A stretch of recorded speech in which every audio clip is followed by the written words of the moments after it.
Kusaini, 41 tahun, warga Turi Lamongan ini terpaksa diringkus jajaran petugas Polres Lamongan lantaran pada Jumat malam telah tega memperkosa RDC, gadis 17 tahun.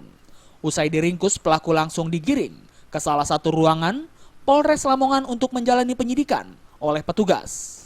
Korban sendiri merupakan calon anak tiri yang merupakan warga desa Trojalu, Kecamatan Baureno, Bojonegoro.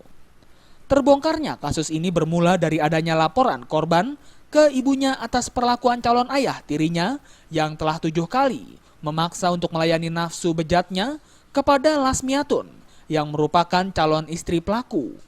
Di hadapan petugas, pelaku mengaku melakukan hubungan badan layaknya suami istri dengan korban di sejumlah lokasi, mulai dari hotel hingga di rumah teman pelaku. 2 bulan itu? Iya. Itu pertama kali di mana, Pak? Di Hotel Imajari. Terus? Yang terakhir di rumahnya Gendro. Gimana? Di rumahnya Gendro Pucuk. Jawa benar ini salah satu Teman sama sendiri? Iya. Bapak waktu ngajaknya itu gimana? Ngomongnya gimana?